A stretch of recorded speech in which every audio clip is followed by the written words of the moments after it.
My name is Alina Lipp. I'm an independent German journalist living in Donetsk. I'm living here for half a year now, telling Germans what is going on in the Donbass region and in Ukraine. And for that, the German authorities now started to persecute me.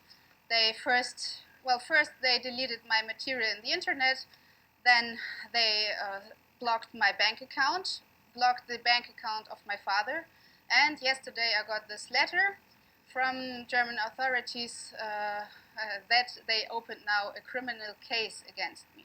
So these are the documents, and for Germans, the support of the special operation of Russia in Ukraine is already a criminal act, for which you can obviously get 3 years in prison. In their letter, they are writing that at the 24th of February, I published a post on Telegram saying that the denazification began and that the people of the Donbass region support Russia in their decision to start this special operation. And I was also saying that Ukrainians were killing the people here in Donbass already for several years. Also, they are writing that on the 12th of March, I published a video in which I said that Ukraine is, doing a genocide in Donbass.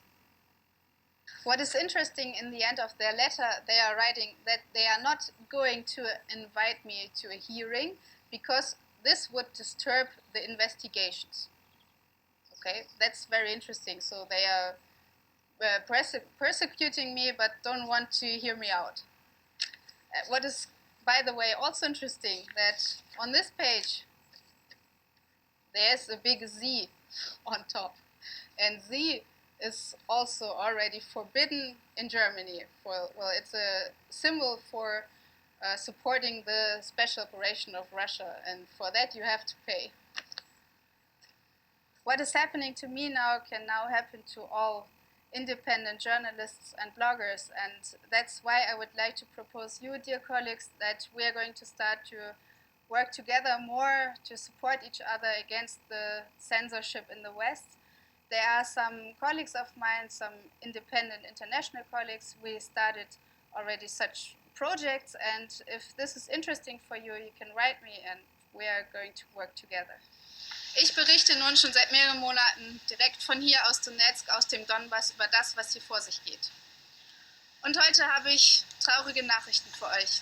Es wurde im Internet eine interaktive Karte veröffentlicht, wo ihr all die Namen findet derjenigen Kinder, die durch westliche Waffen hier getötet wurden.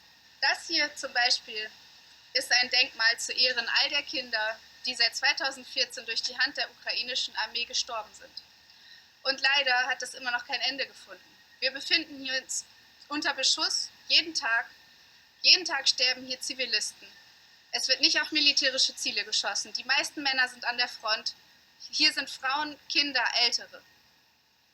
Ich frage mich, warum schickt der Westen immer noch Waffen hierher? Warum finanziert ihr diesen Mord an der Zivilbevölkerung? Bitte, liebe Leute in Europa, setzt euch dafür ein, dass diese Waffenlieferungen aufhören. Setzt euch für das Leben der Kinder im Donbass ein. Danke. Unfortunately, I'm familiar with this list. They put me on it last year in November. I just came here in October and stayed to cover the situation, the situation in Donbass in German, for Germans. And what I was doing practically was only translating interviews I did with people who live here in Donbass into German, and for that they put me on this kill list, you can say.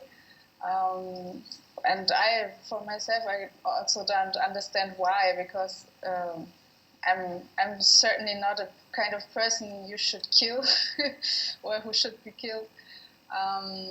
And yes, John also, they put also John now on this list. There's also a 13 years old girl they put on it, and it definitely is dangerous because there are several persons who they put on this list and then who have been killed afterwards. Well, actually, nobody knows about this list in the West because nobody is telling them, the people.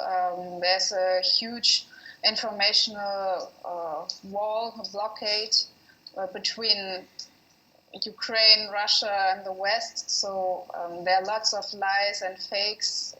They show to the, for example, the German people, and they just don't know what's going on here. And of course, this topic should be discussed more deeply, and people have to know about this because it's really unbelievable and very dangerous for lots of journalists. I think that the German government indeed is orientated to the US and to Great Britain. And yeah, if you look on the structure of the German official news, you understand that in the last years there were about 7 big news companies buying all small like television channels, right. Newspapers, and so on. So they are all somehow connected to one of the 7 big media houses, and the bosses of these media houses are all connected to politicians or to transatlantic organizations and so on. And yeah, this explains a lot. And the other thing is that for the past, let's say, 15 years, they were writing only in a bad way about Russia. So people never heard something neutral or positive about Russia.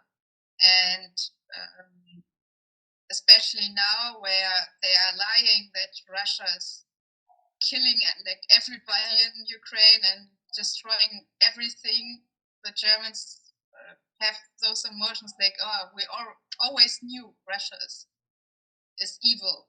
So right. So they are really very manipulated, and also the people who are working on this media houses, they also are manipulated. I had some talks with persons working there, and they didn't believe me.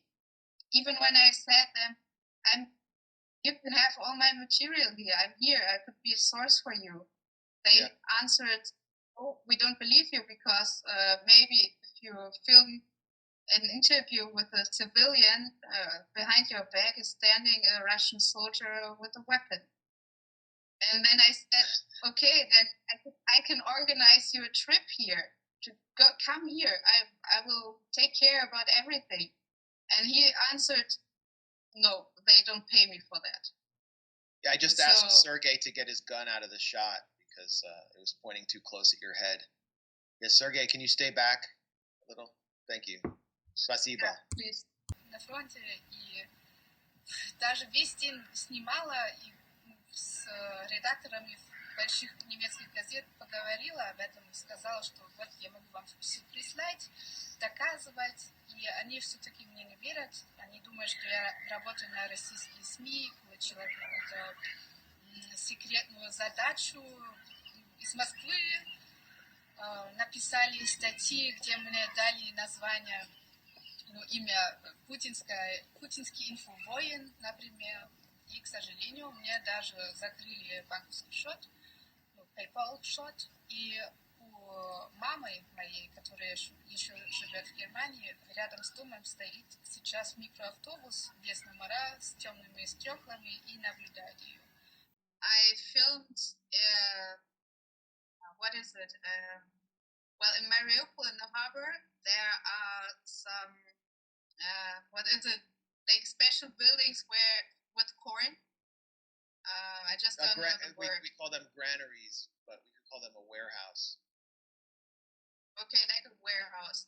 And Ukrainian army destroyed it.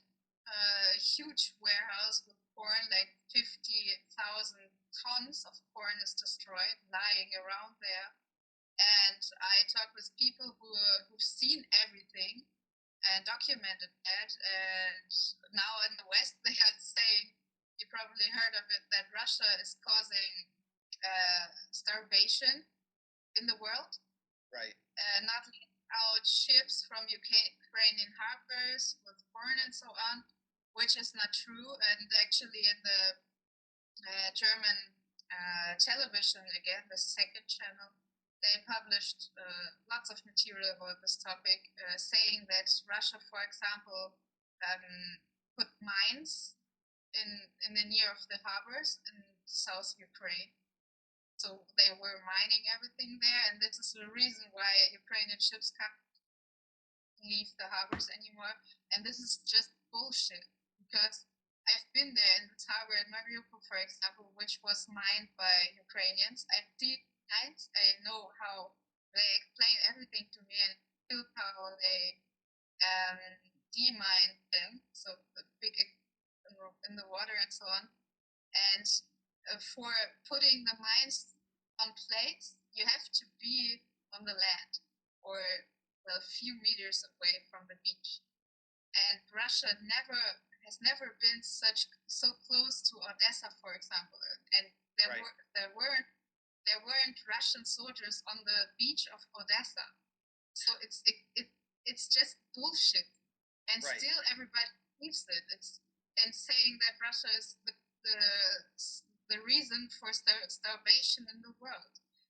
And this is really making me angry. It's you can't imagine. Well, clearly Russia is mining the harbors to prevent itself from launching an amphibious assault on Odessa. I mean, it doesn't, according to the Western press, and it may be very true that Russia wants to take Odessa. So why would Russia mine the harbors there to make such a move more difficult?